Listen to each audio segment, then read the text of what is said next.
Okay, so what's new in DAWWAY Lite? There's a few things which I wanted to highlight which haven't been covered before, and there's some brand new stuff which has come across from DAWWAY because I felt it really belonged in DAWWAY Lite. So without further ado, let's kick things off again. I'll start off by showing you how any control surface, I've got a UF8 here, but really all control surfaces have the same basic capabilities, so you'll just have to imagine it's your control surface there rather than the UF8, unless you have a UF8, in which case all well and good. So here we go. Let's start by soloing a track, and you can see that the solo track, that's track 5, is highlighted and all the others are dimmed. That's common across all of DAWWAY, and the amount of dimming can be controlled by this menu option here, mute dimming. So if I raise that, you'll see you can get up to 90% and right down to 10%. So once that's set, it will remember your setting. I like to have it quite low down. You might be a little bit different. Let's go on to the next line. I think this is marked differently on the UF8. It's called cutting. So we can cut multiple tracks, and you can see the same thing happens. The ones which are cut are dimmed, and when I bring them all back in, they'll all light up again. Oh, or not, as the case may be. There we go, they're all back. And then we can select tracks. So you can see that when a track is selected, there's this little number lights up there on the bottom. So that's track 4, track 5, track 6, track 7, etc. So that can be quite useful. Obviously, as you fade things out and bring them in, you'll see that reflected in the metering. And something I accidentally did then, which I meant to talk about, was highlighting of peak information. So when I raised the kick drum there, we saw a load of fireworks go off. There we go again. And now that happens, but only when a track exceeds its previous peak. And that's something that I wanted for myself. It seems like a fairly sensible thing to have.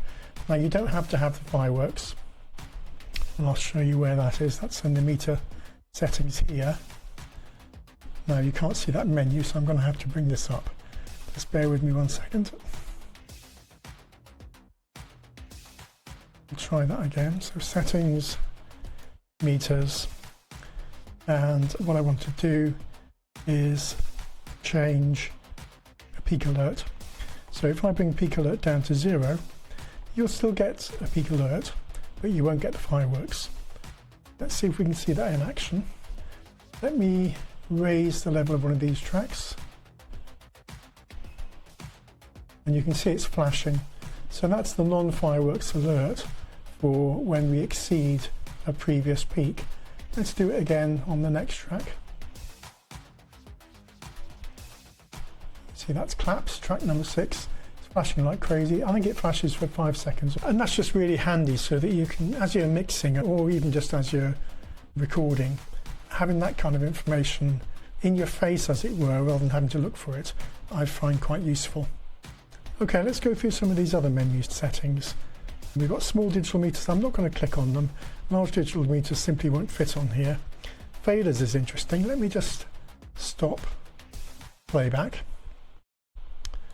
Now, I have covered faders before, but I will quickly go over them again now.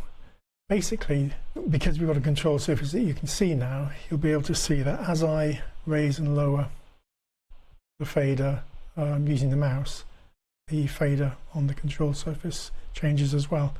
Now, really, this is for micro changes, so I'm holding down the Alt key to do the macro changes, if you like, just the same as you can do very easily with the control surface. What's harder with the control surface, and something that I wanted to do, was micro changes. So I'm now holding the Shift key down on the keyboard, and you can see I'm going down, I'm going up, but to be honest, the fader's not moving at all, so you've got quite a lot of leeway in terms of changing. Did I just see the fader just nudge? Or was that my imagination? I'm sure even in micro mode we can probably get the fader moving a little bit. Yeah, there we go. We got a little nudge on that. The physical fader on the control surface. It's very hard to do micro adjustments on the control surface faders. This makes it very easy. And quite often, especially at mixdown, you just want a tiniest little change. And although there's other ways of doing it, this is probably going to be my favourite way in the future. You can usually do micro changes on the DAW, but then you're moving away from what you're currently looking at. So let's hit playback again. You can do these changes during playback as well. Let's take the kick drum out completely. And you can hear it come back in. Okay. So that's the start of a 10 for changes. Let me just go through these settings for the meters again, because there's quite a few changes, or quite a few new things in here which I haven't shown you. Starting with that peak alert. If you don't want the peak alert at all, you can just switch it off, in which case you won't get the flashing puck, as I like to call it, or the peak meter, and you won't get the fireworks unless you start raising this up. 50 is the maximum, 0 is nothing at all. Some of these others are the settings that relate to the meters. So we're on cylinder spin at the moment, so let me show you that. Let's kick it off again. They're quite subtle. So cylinder spin, I have it spinning quite slowly there, but you can get the spinning going faster. You probably just see that now. And you can go quite crazy amounts, probably a little bit too fast. I like to leave it down here so it's more of a subtle effect. If we go on to flow, similar thing here. There's a shuttle shading on here which is going traversing up and down the meter. It's just a nice little effect, which again I like to have it fairly low, so quite subtle. Spread meters. This is really about the speed of the spread, and usually I have that quite slow, but I noticed it was ramped up to the top there. It's quite difficult to see the differences. It's actually quite good in conjunction with some of the other meter settings in DAWWAY Pro, but we'll get onto that later.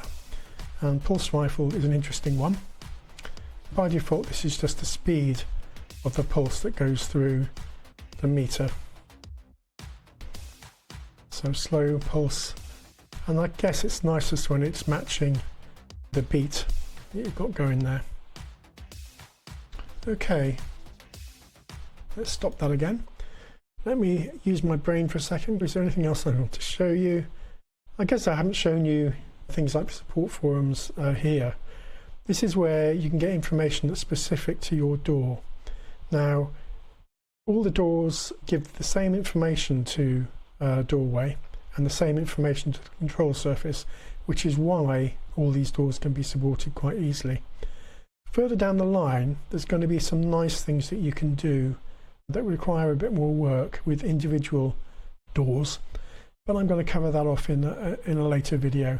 This is actually covered on System Exclusive.